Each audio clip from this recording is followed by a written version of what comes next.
Amigas, amigos, bienvenidos a Galería VIP. Gracias por acompañarnos. Está con nosotros el diputado del PRD, Fernando Belauzarán. Muchas gracias por estar aquí con nosotros. Bienvenido. No, encantado de estar contigo. Un placer. Igualmente. Cuéntanos el debate para reformar pues varios artículos y sobre todo reformar la mente de los mexicanos, como quitarnos el estereotipo de la marihuana es mala.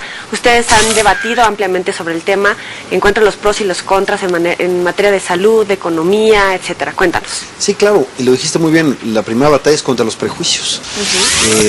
Es un asunto muy estigmatizado, entonces hay que explicarlo, pero yo creo que es correcto y por eso agradezco tanto tu espacio y el interés a este tema controvertido, porque entre más se discuta, más se debata, más información haya, vamos a poder quitar estos tabúes que hay en torno a este tema. La verdad es que lo primero que yo diría es que el prohibicionismo es un fracaso. Todos los objetivos que se planteó esta prohibición para evitar que estas sustancias se consumieran, etcétera, es un fracaso. Ahora hay más consumo y ahora las organizaciones criminales son más fuertes, transnacionales, y además se han generado consecuencias no deseadas como una espiral de violencia interminable. El prohibicionismo tiene más de 100 años, si tomamos en cuenta la Convención del Opio de 1912, tiene más de medio siglo si contamos el Tratado de las Naciones Unidas sobre Estupefacientes, tiene más de 4 décadas si tomamos cuando Richard Nixon acuñó la frase de guerra contra las drogas, y ahora se consumen más drogas. Se había puesto en el año 2008 como una fecha para erradicar los cultivos ilegales de opio, coca y marihuana, y la verdad es que ahora tenemos más cultivos de todos estos, es decir, no ha conseguido sus fines. Entonces, en lugar de apostar a la represión, yo creo que tenemos que apostar al ejercicio responsable de la libertad y a la prevención, porque prohibir no es prevenir. ¿Y cómo es lo que va? Porque quien quiere a consumir una droga lo va a hacer y va a tomar la que esté más, y lo hace, y toma la que está más cerca, y para muchos la que está más cerca son los inhalables, los encuentran en cualquier tlapalería, no tienen ninguna regulación. Por cierto, tenemos que poner regulación estricta a los inhalables, porque vemos a los niños en la calle y con eso es terrible, ¿no? Entonces, para acabar este primer comentario te diría, consigamos 3 cosas: que quien decida consumir marihuana sepa perfectamente cuáles son las consecuencias que va a tener para su salud y su organismo, primero. Segundo, que lo haga de manera responsable, porque como cualquier otra sustancia hay uso, abuso y dependencia. De la misma manera de que alguien que toma una copa de vino en la comida no es alcohólico, igual no todo consumidor es adicto.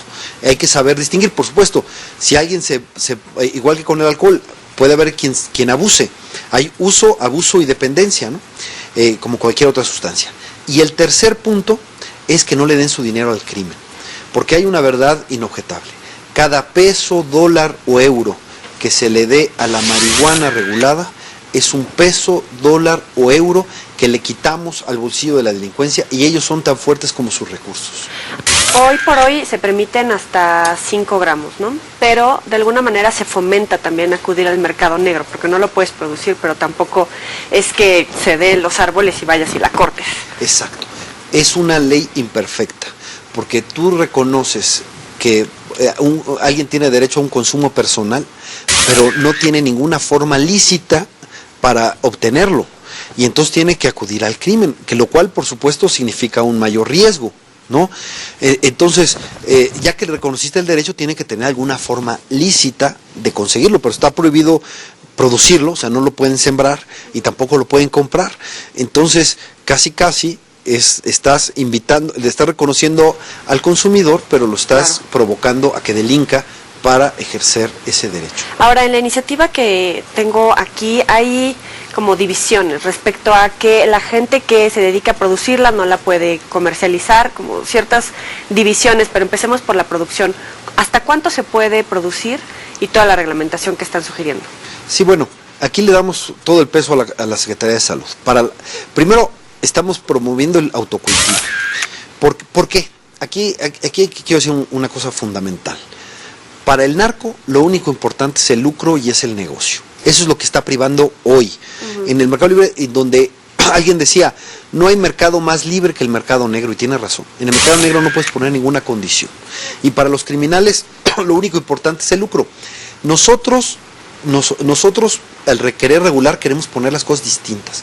Queremos poner primero en el centro la salud pública, porque como decía Julio Frenk hace unos días, por primera vez en 30 años ha disminuido la esperanza de vida de los mexicanos, algo gravísimo. ¿Por qué? Los expertos dicen que se debe mucho a la violencia generada, porque pues creo que estamos de acuerdo en que las balas son más dañinas para la salud que cualquier sustancia. Segundo, libertades y derecho. Y tercero, por supuesto, también una mejor forma de combatir la inseguridad, de tenernos seguridad, porque el prohibicionismo, lejos de darnos seguridad, nos ha generado lo contrario. Y ahora el crimen está muy fuerte. Pero bueno, nosotros buscamos que esto no sea para el negocio. Por eso una de las propuestas es el autocultivo. Entonces podrían tener hasta 5 plantas en su casa y esos no irían al mercado, ¿no? Ahora bien, también habría, por supuesto, cultivos para el mercado, pero estarían muy controlados por la Secretaría de Salud. Y lo dijiste muy bien, quien produzca y procese no puede distribuir y vender, porque no queremos favorecer monopolios. Esta es una ley antimonopolio. Y entonces fíjate cómo no va a haber espacio para el negocio. Bueno, va a haber negocio, pero el negocio va a ser mucho más pequeño. Quiere decir que mientras los narcos solo piensan en esto y sus ganancias son inmensas, precisamente porque el mercado negro hace que la ganancia se dispare, aquí sería muy diferente. Primero, porque habría autocultivo. Segundo, si es que pasan, aunque esta propuesta no está en mi iniciativa, pero es algo que está avanzando, los clubes sociales, que esos clubes sociales de cannabis serían sin fines de lucro y es para comunidades muy pequeñas, también alejadas del mercado. ¿Pero que se acercan y ahí mismo consumen? Sí, serían socios, entonces ellos aportan una parte para que se cultive lo que ellos consumirían en ese establecimiento controlado, porque hay que ser muy enfáticos, regular significa controlar. Ahora bien, ¿cuál sería el margen? Esas licencias de hasta cuánto se podría producir en esos clubes, también... Mira, algo que es como una norma que está habiendo en otros lados del mundo donde se está regulando, 40 gramos al mes.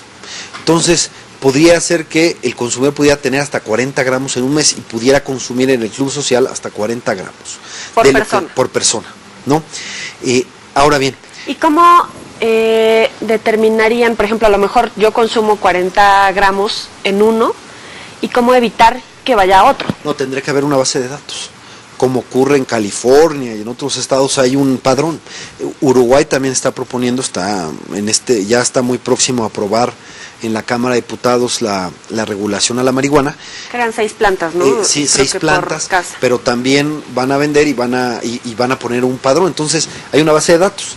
Tú llegas y si tú vas a bueno, primero el club social solo puedes pertenecer a uno, al que tú estés, pero incluso si vas a una opción de mercado, en la opción de mercado van a saber si ya consumiste cuánto y cuánto es lo que te pueden vender. Todo tendría que estar en un sistema, es decir, tiene que haber formas de control. Por ejemplo, que no haya publicidad, que no se venda a menores de edad, que no se regalen las muestras. Penas severísimas para quien le distribuya a un menor de edad. Ahora, el margen de ganancia, que era la parte que te decía, para decirte cómo el negocio se hace mucho más pequeño. Primero, como se ha visto en Washington y Colorado, el precio disminuye, pero los impuestos son altos. Entonces, si tú sumas los impuestos más que se baja el precio, la verdad es que la ganancia va a ser mucho menor y además tiene que ser, insisto, con leyes antimonopólicas y investigar para que quien se dedique a esto sea una persona proba, sin antecedentes penales, que sea honesta y que sea muy regulada por el Estado. En alguna ocasión me preguntaron en un debate, si yo pudiera imaginar algo peor que el saber que a mi hijo le vendían marihuana en un establecimiento en la esquina de mi casa. Dije, sí, no saber dónde se la venden, ni quién se la vende, ni qué le venden. Por la propia calidad del producto. La calidad, quién sabe qué le vendan. Y además, por supuesto que es más inseguro que tenga que tener contacto con el crimen. Lo que ha funcionado muy bien en Holanda, ellos están discutiendo si permiten o no permiten a los extranjeros entrar a los coffee shops. Ese es su debate y llegan los conservadores y lo restringen acá. Pero en donde tienen un éxito, y no discuten ni los liberales ni los conservadores, es en el éxito de la segregación de mercados. Separaron el mercado de la marihuana, que es una droga blanda, a el mercado de las drogas más duras.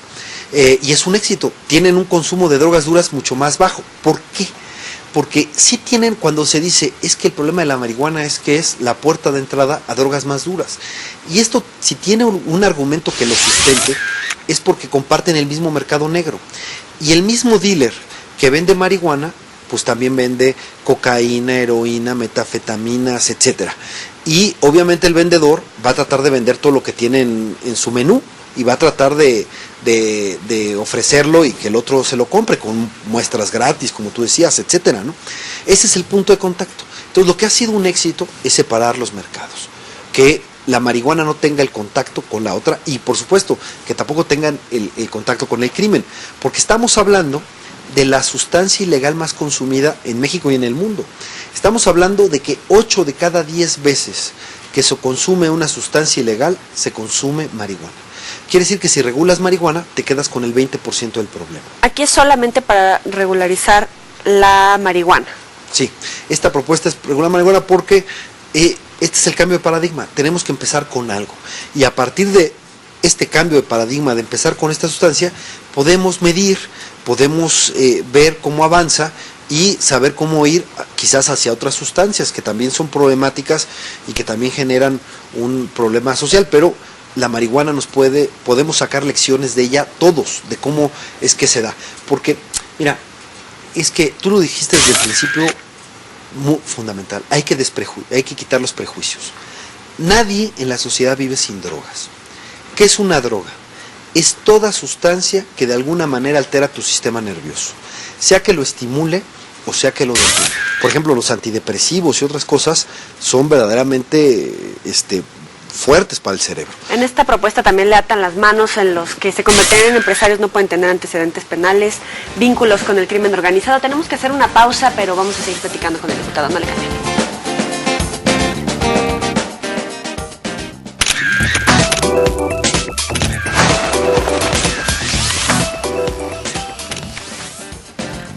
Gracias por continuar con nosotros. El diputado Fernando Belauzarán, el expresidente Ernesto Zedillo, el propio expresidente Vicente Fox se han abierto a este debate, están a favor de la legalización de la marihuana.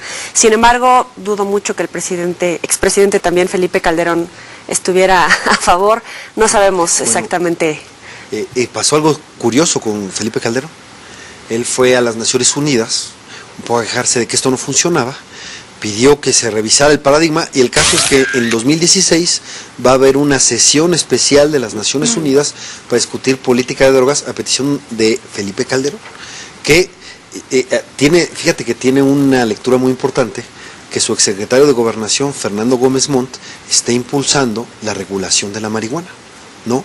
Es un tema que está sumando. Pedro Aspe ya también se está manifestando a favor de regular la marihuana. Exsecretarios de Salud también. Exsecretarios de Salud, bueno, Frank, muy importante. Me parece que Juan Ramón de la Fuente también está impulsando por lo pronto, por lo menos en lo que referente a las propiedades medicinales que tiene el cannabis. Entonces, es un tema que está, yo creo que avanzando en ciertos círculos. Yo reconozco la valentía y audacia de Miguel Ángel Mancera, un joven gobernante de la Ciudad de México, que en lugar de darle la vuelta al tema, porque muchos políticos solo quieren los temas amables, los temas para lucirse, no pelearse con nadie y quedar bien con todos, y él asume la responsabilidad, toma el toro por los cuernos y le entra al asunto y dice, debatamos. Y si en la Ciudad de México determinamos o definimos en el debate que es correcto regular, vamos a la regulación. ¿Hay disposición de los legisladores en las cámaras?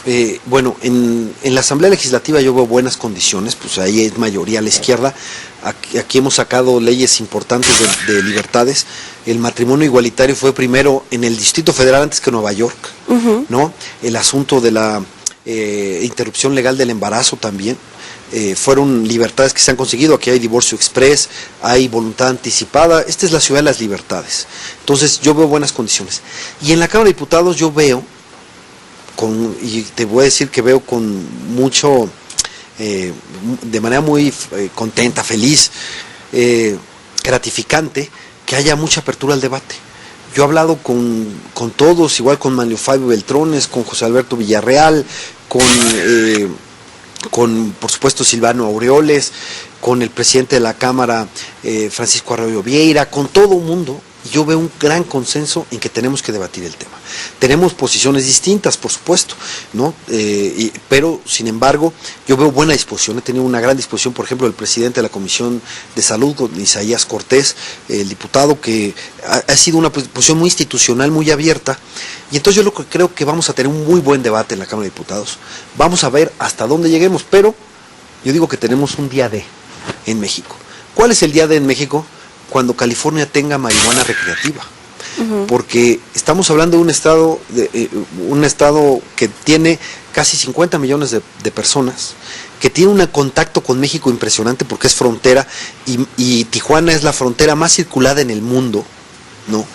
Entonces, ese impacto que va a tener cuando California tenga marihuana recreativa va a ser fundamental, y puede ser tan temprano como 2014 o tan lejano como 2016, pero nadie duda que eso va a pasar. Y entonces México va a tener que actuar. De alguna manera, Estados Unidos nos impuso el prohibicionismo. Bueno, no de alguna manera, nos impuso el prohibicionismo, ¿no? Y ahora ellos van para atrás, internamente. Claro, en su habitual hipocresía, el gobierno federal norteamericano dice, yo soy prohibicionista, pero sus gobiernos locales están regulando. Estamos hablando de 19 estados de la Unión Americana que ya tienen la marihuana regulada, más de 100 millones de personas viven en esto, y además el estado de Columbia.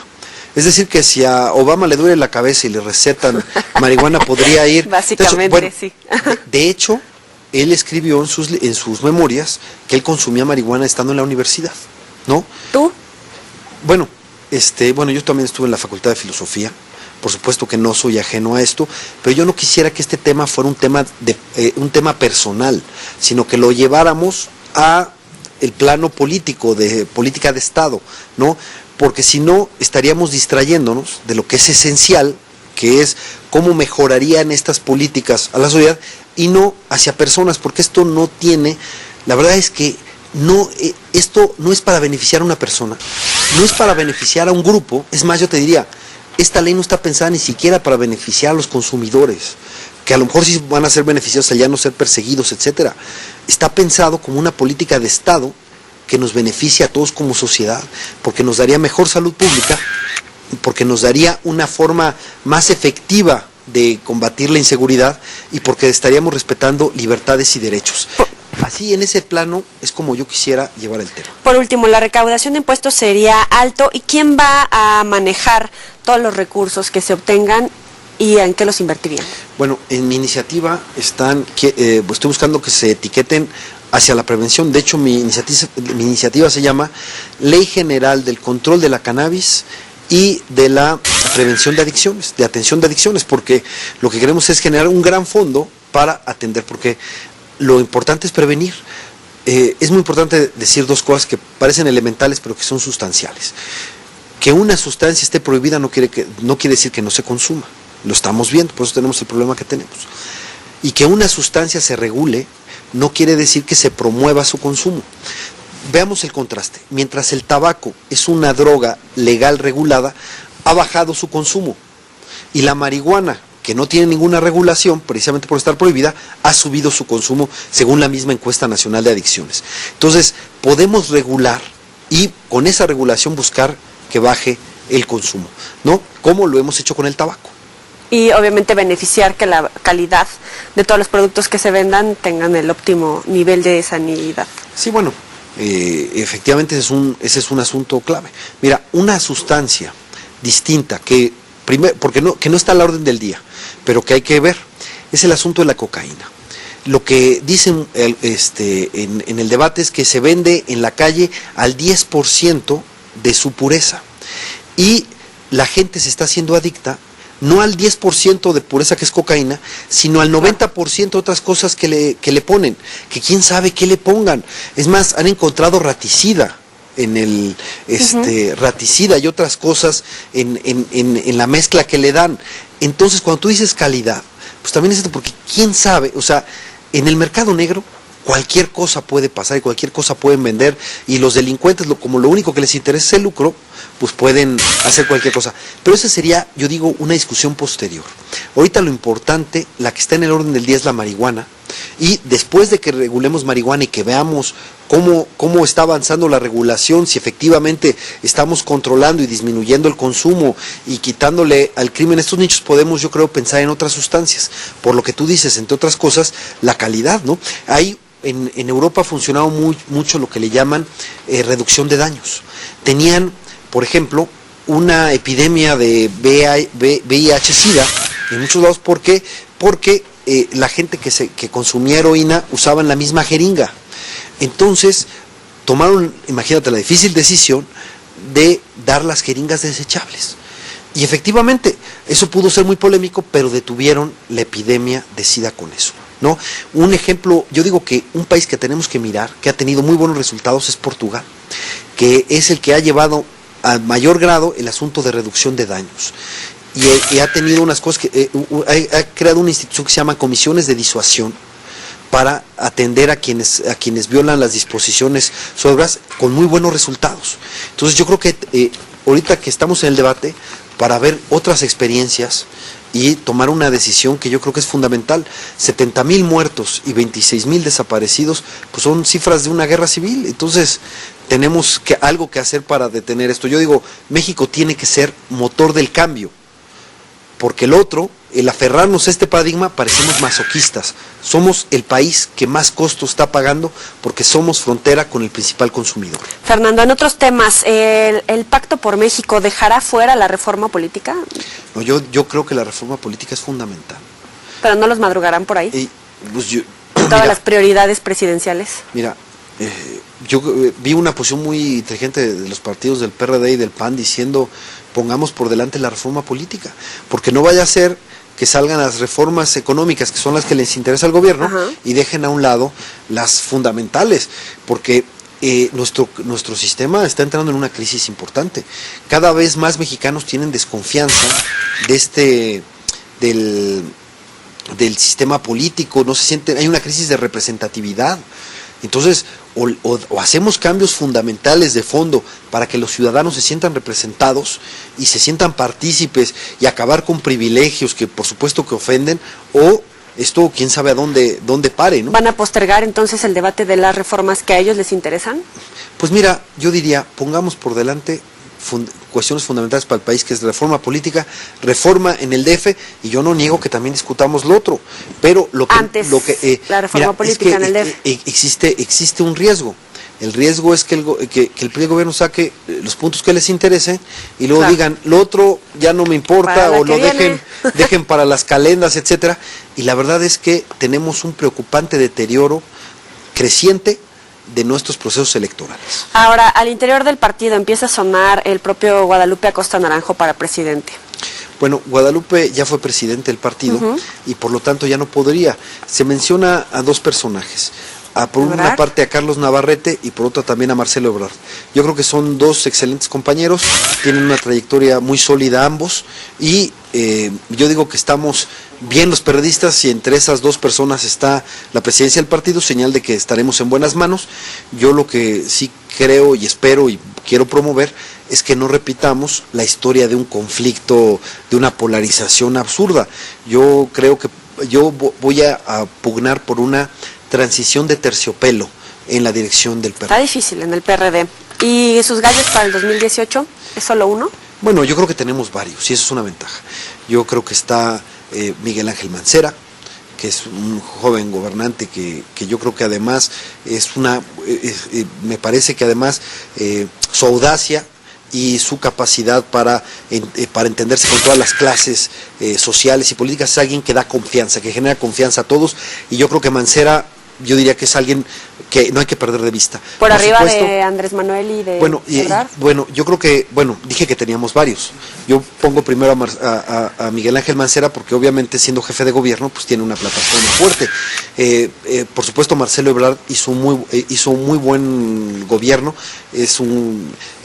promovió libertades que nos pusieron a la Ciudad de México, lo puso en el escenario internacional.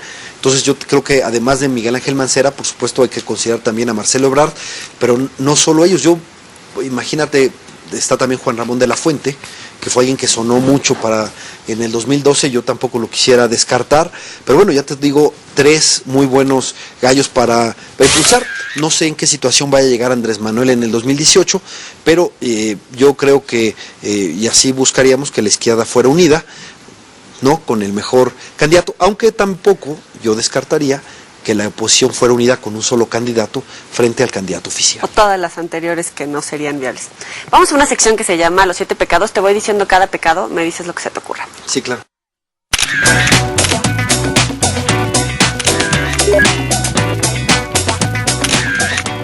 Avaricia. Slim. Envidia. Envidia. Noroña. Ira. Mira, Andrés Manuel. Gula. Gula. Venga. Coca-Cola. No sé. Lujuria. Lujuria.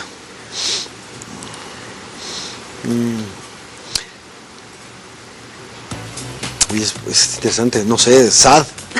¿No es de SAD? Pereza. Romero de Champs. Soberbia. Soberbia. Creo que le queda mejor a Andrés Manuel soberbia. Se las disputa. Muchas gracias por estar aquí. Y quizás Ira le quede mejor quizás a Felipe Calderón. Creo que pudimos encontrar el país una solución mejor si esos 2 grandes liderazgos, en lugar de haberse confrontado hasta el final, hubieran encontrado una vía de encuentro y acuerdo. Con eso nos quedamos, Fernando Balauzar. Muchas gracias por estar aquí. No, gracias a ti. Gracias a ustedes por acompañarnos. Pásenla bien.